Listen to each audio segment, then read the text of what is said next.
নমস্কার বন্ধুরা, শ্রাবন্তিয়ান দেবীর রেসিপিতে আবারও আপনাদেরকে স্বাগত জানাই।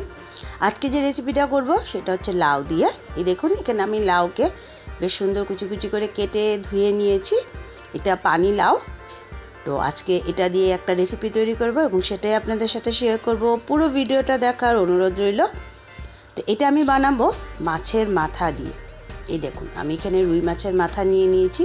আপনারা চাইলে কাতল মাছের মাথাও নিতে পারেন, তবে রুই মাছের মাথাটা লাউয়ে বেশি ভালো লাগে। দিয়ে দিলাম এর মধ্যে হলুদ আর পরিমাণ মতো অল্প লবণ দিয়ে ভালো করে মাখিয়ে নেব।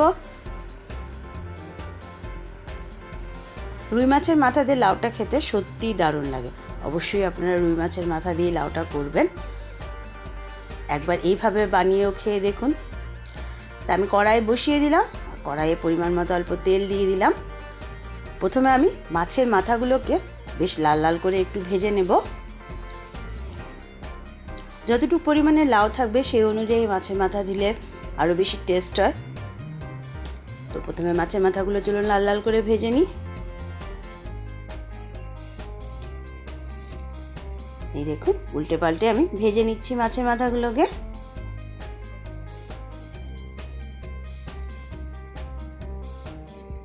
তো আমার মাথাগুলো এবার ভাজা হয়ে গেছে, মাছের মাথাগুলো। আমি এবার এগুলোকে তুলে নেব। এইভাবে মাছের মাথাগুলোকে আমি তুলে নিচ্ছি তেল থেকে। বেশ একটু লাল লাল করে ভেজে নিলে খুব সুন্দর স্মেলটা হয়। আর এই যে এক্সট্রা তেলটা কড়াইয়ে জমেছে সেটা আমি তুলে নেব, কেননা আমি এর মধ্যে লাউটাকে দেব না। এটা আমি তুলে রেখে দিব, পরে এটা আবার কাজে লেগে যাবে আমার। তো আমি তেলটা পুরো কড়াই থেকে তুলে নিলাম, কারণ একদম অল্প তেলে তো মাছের মাথাটা ভাজা যাবে না। তেলটা উঠিয়ে নিলাম আমি কড়াই থেকে। এবার কেটে রাখা লাউগুলো আমি এই কড়াইয়ের মধ্যে দিয়ে দিচ্ছি। লাউগুলো সব দিয়ে দিলাম আমি। একবার এভাবেও লাউয়ের রেসিপিটা বানিয়ে দেখুন, দারুণ সুস্বাদু খেতে। এই সিজনে তো লাউ খুবই ভালো পাওয়া যায়, বেশ কচি কচি হয়। এবার একটুখানি নেড়ে চেড়ে আমি এটাকে ঢাকা দিয়ে দেব। আর গ্যাস স্টিমটা মিডিয়াম টু হাইয়ে রেখে দিব, একদম হাই করব না, একদম লো করব না। এটাকে ঢেকে 2-4 মিনিট রান্না করে নেব এটাকে। দেখবেন অটোমেটিক এর থেকে একটা জল বেরোতে শুরু করবে যখনই আপনারা মিডিয়াম টু হাই স্টিমে গ্যাসটা দিয়ে এটাকে ঢেকে রাখবেন। তো 2-3 মিনিট পর এই দেখুন আমি ঢাকাটা খুলছি এবং কেমন এর থেকে জল বেরিয়েছে। আপনারা চাইলে এই জলগুলো ফেলেও দিতে পারেন, আবার চাইলে এই জলটার সাহায্যে পুরো লাউটাকে সেদ্ধ করে নিতে পারেন। লাউ যদি কচি হয় আপনারা এইভাবে কড়াইয়ে দিয়ে ঢাকা দিয়ে রাখলে দেখতে পারবেন প্রচুর জল বেরিয়ে যায় কিন্তু। এবার এর মধ্যে এক এক করে আমি মশলাগুলো দিয়ে দেব। তো প্রথমে দিয়ে দিচ্ছি এখানে কাঁচা লঙ্কা, বেশ 8-10টা কাঁচা লঙ্কা দিব। তো প্রথমে আমি এর মধ্যে লবণ দিয়ে দিলাম পরিমাণ মতো।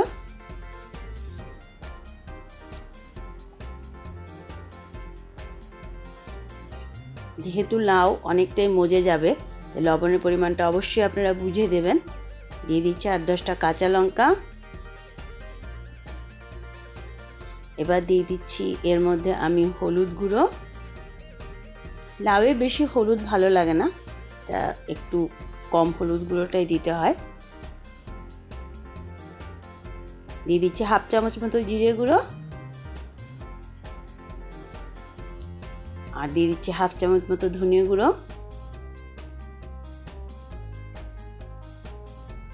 দেখুন কি জল বেরিয়েছে লাউয়ের থেকে, লবণ দিলে আরও জল বেরোবে।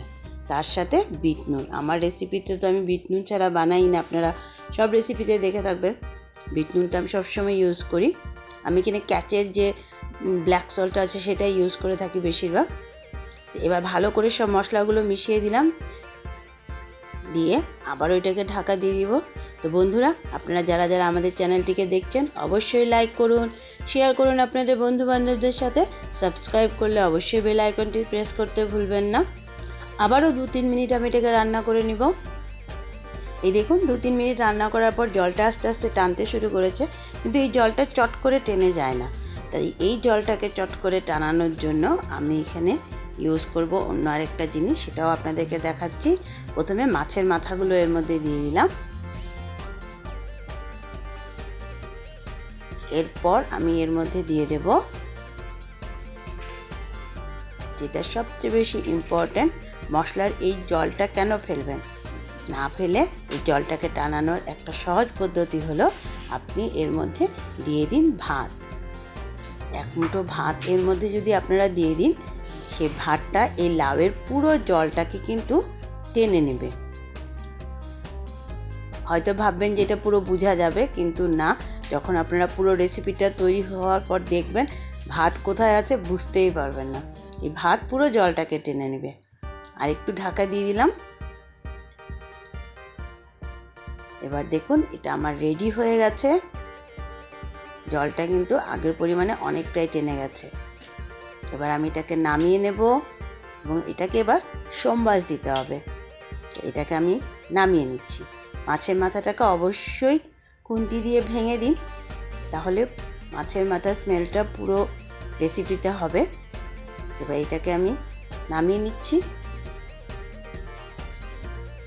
এবার আবার কড়াইটা বসিয়ে আমি তেল দিয়ে দিলাম। যেই মাছ ভাজার তেলটা তুলে রেখেছিলাম সেই তেলটাই দিয়ে দিয়েছি। এবার এর মধ্যে দিয়ে দিব পেঁয়াজ, সোমবাসের জন্য পেঁয়াজ। তেলটা গরম হয়ে এলে দিয়ে দিচ্ছি এর মধ্যে একটা পেঁয়াজ কুচি।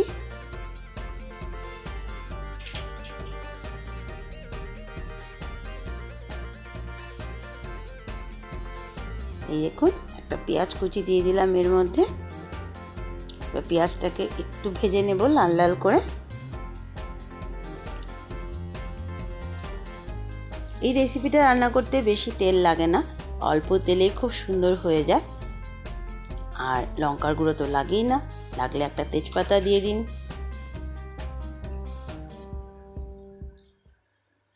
দেখুন পেঁয়াজটা ভাজা হয়ে গেছে। এবার আমি এর মধ্যে লাউটা দিয়ে দেব।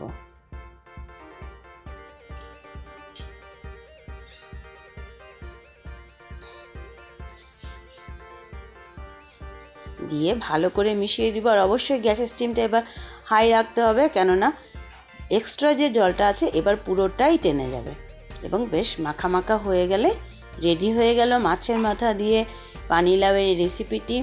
একবার অবশ্যই বাড়িতে ট্রাই করে নেবেন। আর যাদের লাউয়ের জল শুকায় না, তারা এইভাবে ভাত একটুখানি দিয়ে দিলেই দেখবেন লাউয়ের জল পুরো শুকিয়ে গেছে। এবার হাই স্টিমে একটু সময় রেখে রেখে এটাকে করে নিতে হবে। দিয়ে দিচ্ছি ধনেপাতা কুচি। ধনেপাতা তো লাউয়ের মধ্যে সবের আগেই দিতে হয়, না হলে লাউয়ের সেন্টই হবে না পুরো। একটু বেশি ধনেপাতা দিলে ভালো লাগে লাউয়ে। দেখুন একদম কম মশলায় চটজলদি তৈরি হয়ে যাবে, খেতেও সুস্বাদু, খুব দারুণ। অবশ্যই আপনারা এটা বাড়িতে ট্রাই করে নেবেন। এবার জলটা টেনে গেছে, আমি এবার এটাকে নামিয়ে নেব। এই দেখুন পুরো জল কিন্তু লাউয়ের টেনে গেছে। তো চলুন এবার নামিয়ে নেওয়া যাক।